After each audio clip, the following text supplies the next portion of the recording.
16 श्राद्ध में, श्राद्ध पक्ष में, घर में अगर गंगा का जल हो, आपके घर में अगर गंगा जल रखा हो, श्राद्ध पक्ष में तुलसी के क्यारे के पास में एक छोटी सी कटोरी रखकर घर का कोई भी व्यक्ति, चाहे महिला हो, पुरुष हो, पुत्रवधू हो, बच्चे हों, कोई भी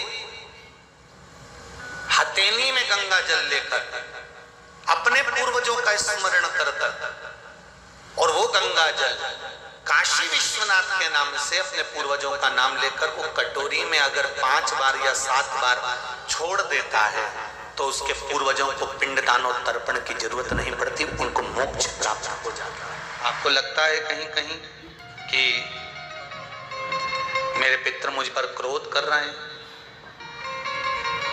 आपको कभी कभी लगे कि मेरे ऊपर पितृ दोष लगा हुआ है या पितरों का श्राप लगा हुआ है, या हमारे यहाँ पर लोग अधोगति में ज्यादा मर जाते हैं, हमारे यहाँ ये काम ज्यादा हो जाता है, तो निवेदन है, श्राद्ध पक्ष चल रहा है, प्रयास करिएगा।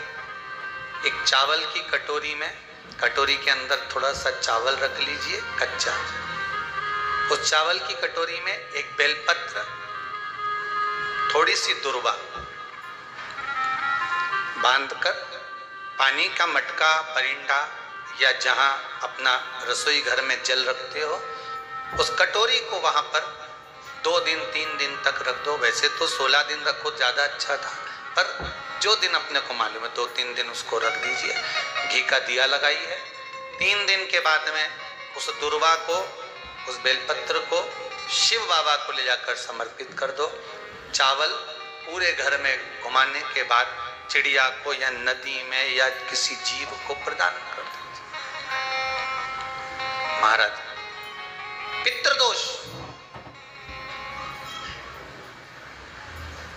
के निवारण का सुंदर तरीका कल आपको कथा में कहा था। अगर हम ब्राह्मण को भोजन नहीं करा पा रहे, गौ माता को भोजन नहीं दे पा रहे, श्वान को, कुत्ते को भोजन नहीं दे पा रहे, कौए को भोजन नहीं दे पा रहे हैं, किसी कारणवश हम श्राद्ध नहीं कर पा रहे हैं, किसी कारणवश हम पूर्वजों को नहीं मना पा रहे हैं, ऐसा कोई घर नहीं जिसके घर के पितृ श्राद्ध पक्ष में पृथ्वी पर नहीं आते। तुम पूछो मत पूछो, तुम्हारे घर के पूर्वज तुम्हारे यहाँ जरूर आते। दरवाजे पर आकर खड़े होते हैं पितृ, दरवाजे पर आकर हमारे घर के पितृ खड़े होते हैं, स्मरण करते हैं कि हमको यहां से कुछ भाग प्राप्त होगा, कुछ मिल जाएगा। श्राद्ध पक्ष में सारा भोजन कोई भी लगाकर ब्राह्मण को जिमाए, उससे मतलब नहीं है, पर श्राद्ध पक्ष में तिथि पर, श्राद्ध में या अन्य तिथि पर, बरसी आदि तिथि पर अगर खीर का पात्र भरा जाए तो घर की बहू, घर की माता, घर की स्त्री, घर में जो ताई चाची जो भी है घर में स्त्री, उस खीर के पात्र को उसको भरना चाहिए। संपूर्ण थाली कोई लगाए और फिर निवेदन करेंगे। श्राद्ध पक्ष में एक बार प्रयोग कर देखिए। जिसके घर में 23 से 24 साल तक भी औलाद नहीं हो, 23 से 24 साल तक भी औलाद पैदा नहीं हुई हो, जिसके घर में संतान ना हुई हो, वो एक प्रयोग जरूर करे।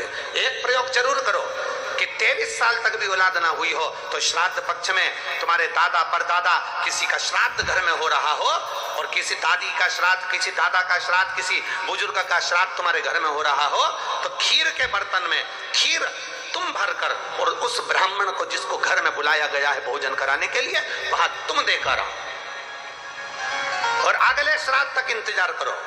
मेरा बाबा वंश की वृद्धि करता ही है, निश्चितता देता है, वंश बढ़ाता है। पितृदोष है, ये आपको कैसे मालूम पड़ेगा?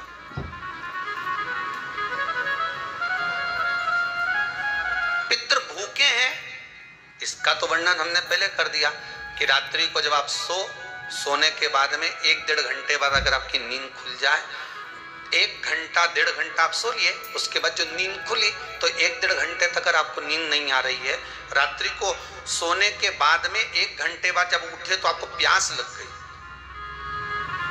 भूख लगने लगी, प्यास लगने लगी कि मेरे को पानी पीना पड़ेगा, घबराहट हो रही, पानी पीना पड़ेगा। 1-1.5 घंटे सोने के बाद अचानक नींद खुले और आपको प्यास लगे, समझ लेना आपके पितृ भूखे हैं और प्यास है।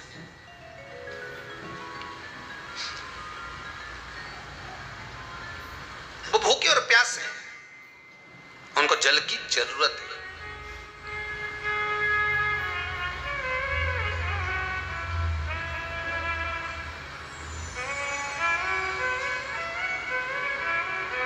किसी भी नदी में, सरोवर में, कुंड में, बावड़ी में, तालाब में, आप तीर्थ में जाकर जब स्नान करते हैं तो स्नान करने के बाद एक काम का नियम बना लो कि अपने हाथ की अंजलि में जल लेकर अपने पूर्वजों को देना है। प्यासे रहते हैं, भग मांगते हैं।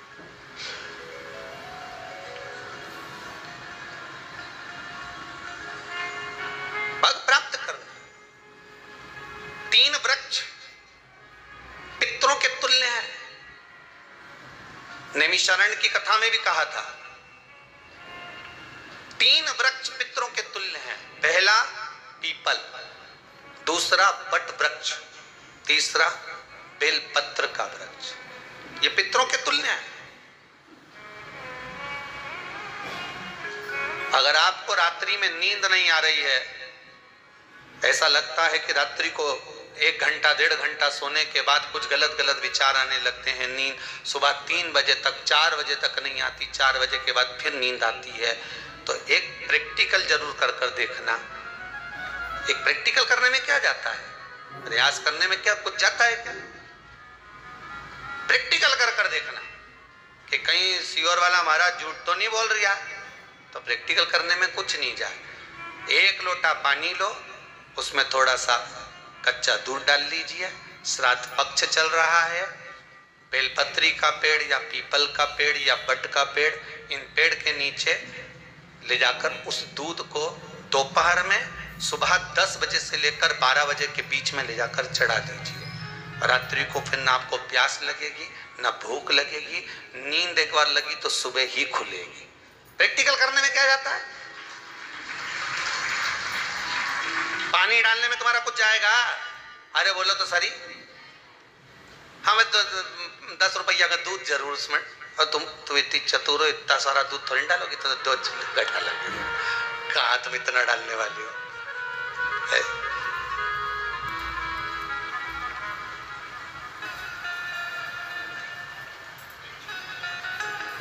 कहा बहुत चतुर चतुर लोग हो रहे संसार में हो। भले पूजन पाठ नहीं करे, पर कहीं का एकदम मिलने आ जाए ना, क्या अम्मा जी है क्या पाठ कर रही है, फिर वो भी बैठ गई तुरंत, अभी तो सोई थी।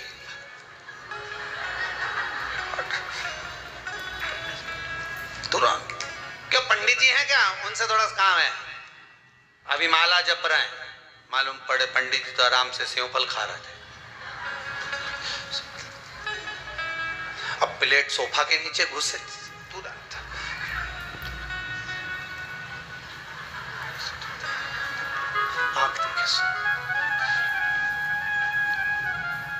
प्रैक्टिकल करने में क्या जाता, कुछ भी नहीं बिगड़ेगा। ये तो बस जल डालोगे तो तुम्हारा ही कुछ अच्छा हो सकता है, बाबा की कृपा है।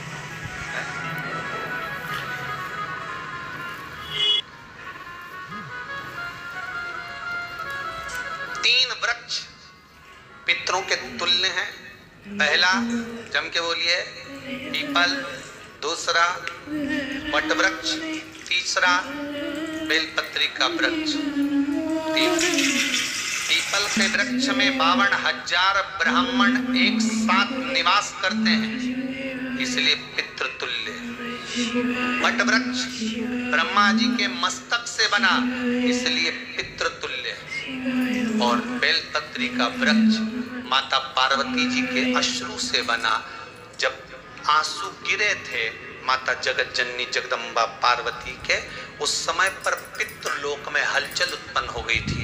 हमारी नातिन की आंख में आंसू कैसे आ गए? मैनावती की पुत्री है,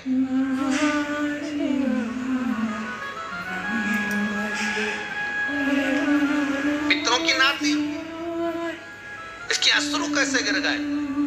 पार्वती जी ने कहा ये आंसू नहीं, मेरा पुण्य भाग प्रकट करती हूँ बेलपत्री के रूप में। तो पितरों ने वर दिया था कि ये बेलपत्री का वृक्ष हमारा आशीर्वाद है, इसके नीचे अगर कोई दीप लगाता है, शिव को स्पर्श कर चढ़ाता है, उसके पितरों की शांति होगी। हम स्वयं उसको आशीर्वाद देने के लिए पधारे।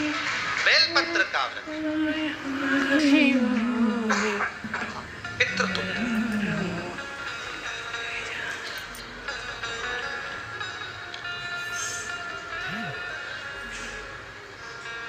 तो रात्रि को अगर भूख लग रही है, प्यास लग रही है, तो पितृदोष।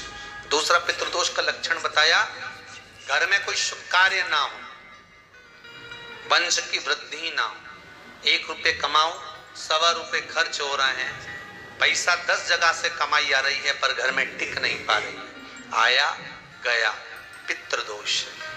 जरा सी कटोरी पड़ी है, उसके पीछे विवाद चालू हो जाए, पानी ढुल गया, उसके पीछे विवाद हो जाए, या छोटी छोटी बात में घर में क्लेश मचा हुआ है, पितृदोष है। समझ लो हमारे पूर्वज हमसे खुश नहीं, प्रसन्न नहीं। कोई कहता है गुरुजी श्राद्ध बड़े बेटे को करना चाहिए कि छोटे को करना चाहिए? शिव महापुराण की कथा कहती है, अगर जायदाद का पूरा हिस्सा बड़े ने लिया हो